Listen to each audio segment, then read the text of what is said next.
नमस्कार दोस्तों। आज के इस टॉपिक पे हम देखेंगे NACP का जो फेज़ 2 था उसके बारे में। ठीक, तो ये आपका 1999 से 2006 तक चला। ठीक, इसके पहले हमने पढ़ लिया है फेज़ 1। फेज़ 1 में क्या क्या हुआ आप पिछले वीडियो में आप देख चुके हैं कि जैसे अगर हम एक बार फिर से मैं आपको बता दूं कि फेज़ 1 में हमने क्या क्या देखा, तो हमने इसमें देखा कि जो पब्लिक अवेयरनेस है वो फैलाई गई ज़्यादा। दूसरा जो ब्लड सेफ्टी है उसको इंश्योर किया गया, जो ब्लड बैंक्स वगैरह हैं उनकी सेफ्टी इंश्योर की गई कि जो वहाँ पे ब्लड स्टोर हो रहे हैं कहीं वो HIV पॉजिटिव तो नहीं है। दूसरा जो सर्विलांस सिस्टम था, ठीक है, उसको बढ़ाया गया कि डेटा लिया जाए, मॉनिटरिंग की जाए कि किन क्षेत्रों से ज़्यादा केसेस आ रहे हैं। इसके अलावा STD क्लिनिक्स जो है, सेक्सुअली ट्रांसमिटेड डिजीज़ जो है, ठीक है ना, इनके लिए जो क्लिनिक्स हैं उनको स्ट्रेंथन किया गया। तो मोटा माटी ये चीज़ें जो है हमने पिछले अपने लेक्चर में देखी थी NACP फेज़ 1 में। अब क्या हुआ कि ये हुआ कि जो केसेस हैं, ठीक है, वो अभी कम होना तो शुरू हुए नहीं उतने ज़्यादा। हाँ, मतलब ये था कि लोगों के अंदर एक जागरूकता थोड़ी मोड़ी फैल रही है, पर ये तो इंडिया है, जानते हैं आप। तो 1999 में जब HIV एड्स के केसेस इंडिया में बढ़ने लगे और एक स्ट्रॉन्ग और डिसेंट्रलाइज रिस्पॉन्स की ज़रूरत महसूस होने लगी थी, तो आया अपना फेज़ 2। ठीक है, स्ट्रॉन्ग प्लस डिसेंट्रलाइज्ड। ठीक है ना। अब डिसेंट्रलाइज का मतलब क्या होता है कि जैसे लेट सपोज यहाँ पे अपना ये सेंटर है, तो अब सेंटर जो है यही सब जगह अपनी पॉलिसी मारे जा रहा है कि हम जो बना रहे हैं उस हिसाब से चलो। अब इसमें क्या होगा कि कोई ये दूर का एक जिला है, ठीक है ना, वो वंचित रह जा रहा है, तो ऐसा नहीं होना चाहिए। तो इसके लिए क्या है डिसेंट्रलाइज में कि सरकार, केंद्र सरकार राज्य सरकार को दे दे, राज्य सरकार जो जिला में पंचायतें हैं, जो जिला है उसको जिला प्रशासन उसको दे दे, जिला पंचायत ब्लॉक लेवल वाले को दे दे, तो इससे सब कवर अप हो जाएंगे। ठीक है, इस टाइप से। तो ये वाला इसमें फेज शुरू किया गया और देखते हैं समझते हैं कि इसमें और क्या किया गया। ठीक है, पहले तो एक इंट्रो ले लेते हैं इसका कि स्ट्रॉन्ग और डिसेंट्रलाइज्ड रिस्पॉन्स की जरूरत महसूस होने लगी थी। इस फेज का मेन एम था प्रोग्राम को नेशनल लेवल से स्टेट लेवल तक लेकर जाया जाए और ज़्यादा इफेक्टिवली इसको इम्प्लीमेंट किया जाए। ठीक है, तो इस दौरान कई इनिशिएटिव्स लिए गए, जैसे स्टेट एड्स कंट्रोल सोसाइटीज़। ठीक है, आगे आएगा वो पूरा, स्टेट एड्स कंट्रोल सोसाइटीज़। ठीक है, इस चीज़ को जो है वो बनाया गया। इसके अलावा हाई रिस्क ग्रुप, ठीक है, यहाँ पे मैं लिख देता हूँ हाई रिस्क ग्रुप, जैसे कि जो सेक्स वर्कर्स होते हैं, इसके अलावा जो ट्रक ड्राइवर्स होते हैं, इसके अलावा जो इंजेक्टिंग ड्रग्स यूजर्स होते हैं, जैसे कि आपने उड़ता पंजाब पिक्चर अगर देखी होगी, ठीक है, या आपने कई ऐसी सॉन्ग रिडेम्पशन या फिर ऐसे कई आपने हॉलीवुड की या कहीं की मूवी देखी होंगी, उसमें आप देखते हैं कि वो इंजेक्शन के थ्रू ड्रग्स लेते हैं। ठीक है ना, तो इन सबको टारगेटेड रूप से अप्रोच करना है। ठीक है, कि ये जो है यहाँ से ज़्यादा फैल रहा है, इनके ज़रिए ज़्यादा फैल रहा है, तो क्योंकि क्या होता है जैसे ये जो इंजेक्टिंग ड्रग्स वाले होते हैं, इसमें आप देखते हैं कि 4-5 लोग एक साथ ले रहे हैं ड्रग्स। ठीक है, तो इसने पहले इंजेक्शन लगाया, फिर उसी सिरिंज को नीडल्स को बिना बदले उसने उसमें ड्रग्स इंजेक्ट किया, फिर इसने भी लगा लिया, इसने भी लगा लिया, इसने भी लगा लिया। तो इतना प्रगाढ़ प्रेम है इनका कि चारों के चारों ने वही, मतलब ड्रग्स खरीदने का पैसा है पर सिरिंज इंजेक्शन खरीदने का पैसा नहीं है। गरीब है बेचारे, क्या करें। ठीक, इसके अलावा voluntary counselling and testing centres बनाने हैं, तो voluntary counselling and testing centres बनाने हैं। तो वॉलेंट्री का मतलब होता है स्वेच्छा से। ठीक है, तो भाई साहब ऐसी जगह VCTC इसको बोलते हैं, इसको स्टैब्लिश किया गया जहां लोग अपनी मर्जी से कॉन्फिडेंशियल HIV टेस्ट और काउंसलिंग ले सकते हैं, कि भाई खुद चले जाएं और टेस्ट करा लें। ठीक है, और टेस्ट करा लें और फिर जब उनको पता चले कि उन्हें ये सब है तो काउंसलिंग ले लें। ठीक है, इसके बाद इसमें भी ब्लड सेफ्टी के बारे में बात की गई। ठीक है, कि इसको और मॉडर्नाइज बनाया जाएगा। ठीक, तो ये जो 4 चीज़ें हैं ये इसका मेन फोकस है, आपको ये ध्यान रखना है। बस इसके कीवर्ड्स हैं। ठीक है, इसके अलावा आपको जो लिखना है वो आप इसमें कुछ और चीज़ें ऐड ऑन कर सकते हैं, पर ये 4 चीज़ों के इर्द गिर्द सब घूमना चाहिए। तो आइए एक नज़र मारते हैं हमारे NACP फेज़ 2 में। तो देखिए आपका 7 मार्क सिंगल अगर आ गया, सिर्फ NACP फेज़ 2 समझाइए, तो आप सिंगल में लिख सकते हैं इसको आप। तो 1999 से 2006, 1999 से 2006 तक चला ये। कोई इस समय पैदा हुआ होगा जो एग्ज़ाम दे रहा होगा अभी, है ना। तो फेज़ 2 एम क्या था? To reduce the spread of HIV infection and improve capacity to respond at state and district level. Reduce करना है स्प्रेड ऑफ HIV इन्फेक्शन को, ठीक है, ये हो गया पहली बात। इम्प्रूव कैपेसिटी टू रिस्पॉन्ड, मतलब कैपेसिटी को रिस्पॉन्ड, मतलब जो कैपेसिटी उसको इम्प्रूव करना है ताकि हम स्टेट और डिस्ट्रिक्ट लेवल पे रिस्पॉन्ड कर सकें, ठीक है, ये इसका दूसरा एम है। अब गोल्स क्या हैं भाई? तो expand prevention and behaviour change communication, ठीक है। प्रिवेंशन मतलब प्रिवेंशन को और बढ़ाना है कि भाई देखो इस तरीके से ना करो, कहीं भी मुँह मत मारो, ठीक है। दूसरा, अगर आप कहीं भी किसी के साथ इंटरकोर्स कर रहे हैं तो भाई सेफ्टी इंश्योर किया जाए, ठीक है ना।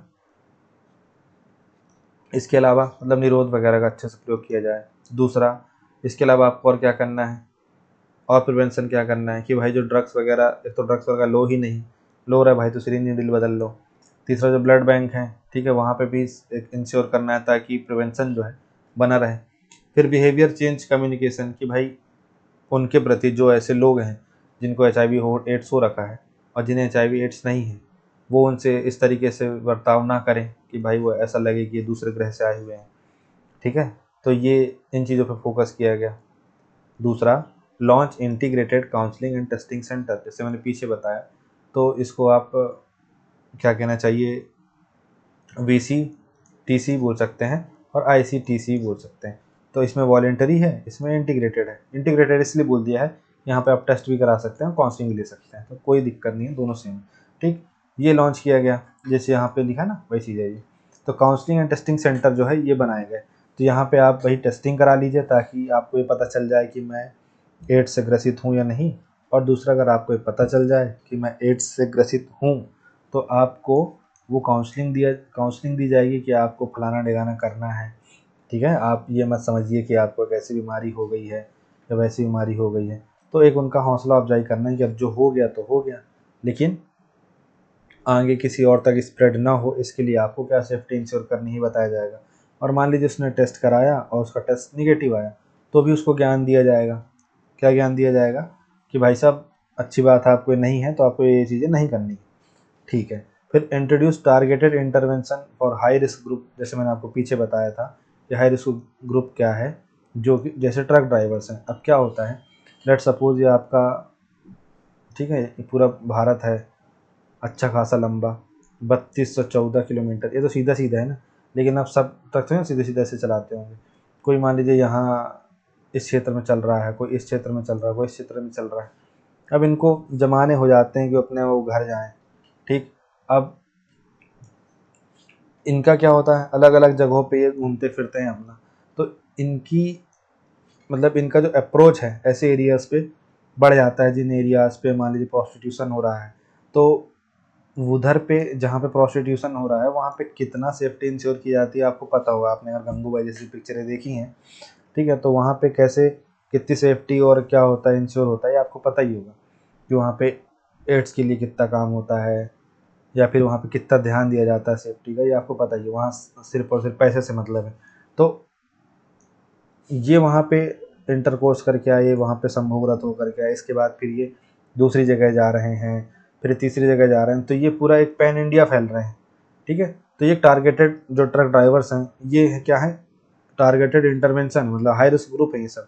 दूसरा, जो प्रोस्टिट्यूटर है, जो वैश्या है, उनके द्वारा, जो सेक्स वर्कर उनके द्वारा जो यहाँ वहाँ फैलता है, ठीक है, कि उनके साथ कोई फिजिकल हुआ, इसके बाद फिर वो किसी और के साथ के जाकर के फिजिकल हो गया, ठीक है, या फिर वो महिला किसी और के साथ फिजिकल हुई तो उसको फैल रहा है, ये सब चीज़ें हो रही हैं। फिर वही ड्रग्स एडिक्टेड वाले जो थे इंजेक्शन के द्वारा जो ले रहे हैं, तो ये जो चीज़ें हैं ये हाई रिस्क ग्रुप है अपने। कौन कौन? ट्रक ड्राइवर, सेक्स वर्कर और जो इंजेक्टिंग ड्रग्स लेने वाले लोग हैं, वो सब चीज़ें, ठीक है। फिर उसके बाद हमें improve care and support system, जो इसको भी इम्प्रूव करना है, ठीक है। तो ये आपने यहाँ देखा कि ये गोल है हमारी, ये 4 चीज़ें तो आपको करनी करनी, ठीक है। इसके अलावा अब क्या होगा, अचीवमेंट्स क्या हुई, तो significant scale up of prevention efforts and testing centre. तो क्या हुआ, जो प्रिवेंशन एफर्ट है उसके थोड़ा हमें क्या स्केल अप हुआ, उसमें मतलब एक ग्रोथ नज़र आई, और दूसरा टेस्टिंग सेंटर जो है इसकी भी संख्या बढ़ी, दूसरा establishment of state AIDS control societies, तो स्टेट एड्स कंट्रोल सोसाइटी जो है इनकी इस्टेब्लिशमेंट हुई, ठीक है ना, कि भाई जैसे नेशनल एड्स कंट्रोल प्रोग्राम जो बना है, ठीक है, इसने एक नाको तो बनाया जो नज़र रख रहा है, लेकिन ऐसे ही स्टेट एड्स कंट्रोल सोसाइटीज़ भी बनाई जो स्टेट्स में नज़र रख रही हैं, और फिर यही ज़िले में नज़र भी रख रही हैं, इनके नीचे जो और ऑर्गेनाइजेशन है। फिर expansion of targeted intervention projects, ठीक है, जो टारगेटेड इंटरवेंशन प्रोजेक्ट का मतलब ये है जो टारगेटेड हाई रिस्क ग्रुप्स हैं इनको टारगेट करना है, ठीक है, इनको इंटरवीन करना है। चौथा, introduction of voluntary counselling and testing centre VCTCs, ठीक है, इनका निर्माण किया गया। तो ये आपको NACP फेज़ 2 में ये चीज़ें आपको ध्यान रखनी है। तो भाई साहब मैं आपको यहाँ बता दूँ कि आपको पहली चीज़ क्या याद रखनी है, पहली चीज़ ये याद रखनी है कि ये 1999 से 2006 तक चला, ठीक है। फिर आपको इसके अंदर चीज़ें क्या याद रखनी है कि आपको प्रिवेंशन, ठीक है, और कम्युनिकेशन ये सब में मशक देना है। दूसरा, आपको इसमें बताना है कि काउंसलिंग के लिए और टेस्टिंग के लिए एक इंटीग्रेटेड सेंटर बना दिया गया। तीसरा, जो हाई रिस्क ग्रुप है उनको टारगेट किया गया। चौथा, जो केयर है उसको इम्प्रूव किया गया, जो सपोर्ट सिस्टम है उसको इम्प्रूव किया गया, ये बता देना है आपको, ठीक है। और जो अचीवमेंट्स हैं वो बता देनी है आपको, क्या ये स्टेट एड्स कंट्रोल सोसाइटीज़ ये अचीवमेंट है, ठीक है। वॉलेंटरी काउंसलिंग टेस्टिंग सर्विसेज ये अचीवमेंट है, ठीक है, कि यहाँ पे लोग आना शुरू हुए, ये इंट्रोड्यूस हुआ फिर लोग यहाँ आना शुरू हुए और ये फिर एक्सपांड हुआ तो लोगों को इससे जानकारी मिली और लोगों को फ़ायदा मिला, ठीक है।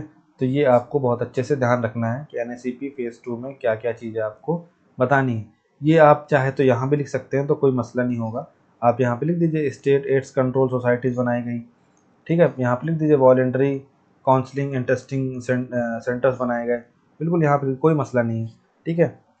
तो ये 5-6 चीज़ें आपको बिल्कुल दिमाग में अपने ध्यान रखनी है।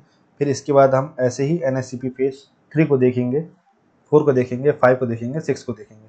तो आई होप सो ये आपको पूरा समझ में आया होगा। So thank you so much for watching this video. Have a nice day.